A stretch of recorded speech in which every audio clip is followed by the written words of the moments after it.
Now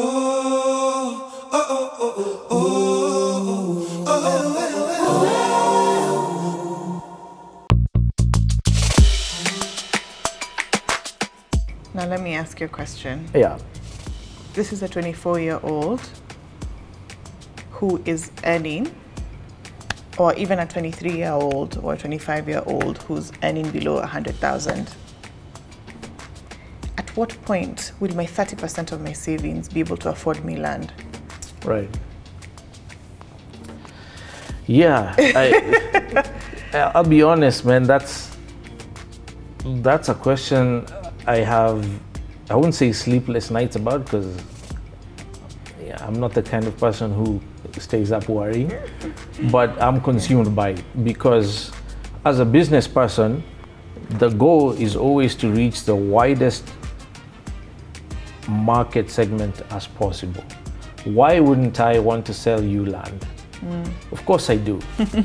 So then the question for me becomes, where on earth can I get land cheap enough, right, to own, that I can invest in, to add value to, in keeping with the laws and policies in place, both by the national government and the county governments. Okay. Because now the counties have 100% control on issues of subdivision and use, or zoning.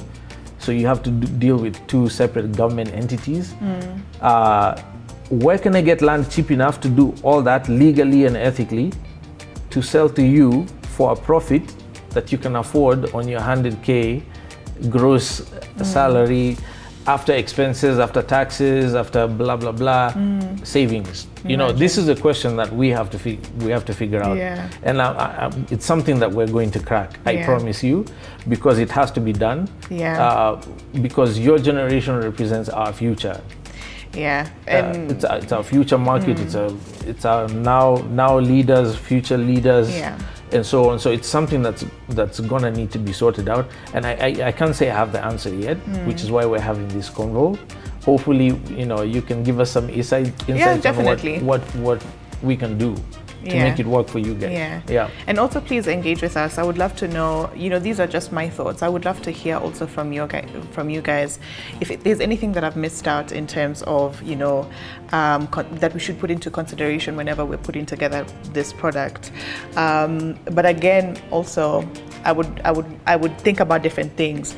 For example, you've told me about the piece of land in Malindi, for example. I would love to know about the area around it, Is it a place that I can actually even build? Or is it just a piece of land that's just a piece of land surrounded by a bush? So then there's no way I can say I own land, but there's really nothing happening around there. Yeah. Another thing I've seen also with family members is, probably Shosho was given land by she owned land somewhere, and it's been now 40 years, and it's land she owns, but she has never done anything with that land, and now it's an issue of squatters. That's a big one. That's a problematic one. So, to answer your first question, that part of Malindi, everyone's calling Malindi. It's very frontier. What's the name of the area? There's many. I mean, you're talking about an area. I mean, you're driving from here to Konza with no traffic. Oh gosh. It's a brand new. So there's a brand new road going up towards Lapset, Lamu. Yeah. Which is why the area is now opening up and everyone's finally hearing about it. I have friends and contacts I know who bought land, back there not too long ago at 3,000 shillings an acre. I actually know one who bought at 300 shillings an acre. Are you serious? Yeah, they bought 7,000 acres. So, I mean, that gives you an idea of scale. They bought how much? 7,000 acres. What are you going to do with all that? Who cares? It's 7,000 acres. It's 300 bob. It's 2.1 million shillings. I have 7,000 acres. There's something satisfying about knowing you own so much land. I mean, at that point, you certainly qualify to be called a landlord. Wow. Or land baron. There's something ego-stroking about that. Yeah. And the reality is, the It's land, nice to say. the land is also a lot more valuable than what it's sold for. That's the reality, because you're looking at space in a part of the country that's been undeveloped for a long time. Yeah. It's arable. It's virgin land. It just needs a little bit of investment to unlock all the value. And so what do you do with 7,000 acres or 300 acres or 100 or 50 acres, whatever?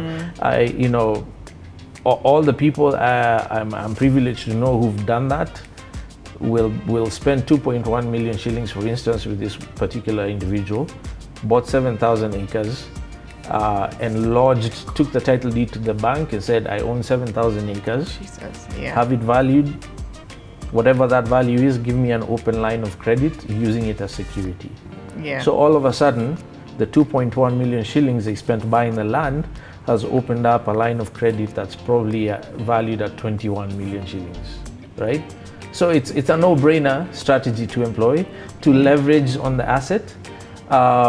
But you know, but even if you lose, it really doesn't mean much to you, to be honest. Yeah, I was offered an opportunity to buy some land on the back side of Tsavo West, the Ukambani side, Uko Nyuma. Yeah. There's a community of Kambas who are now being allocated a portion of the Tsavo, what has traditionally been considered part of Tsavo.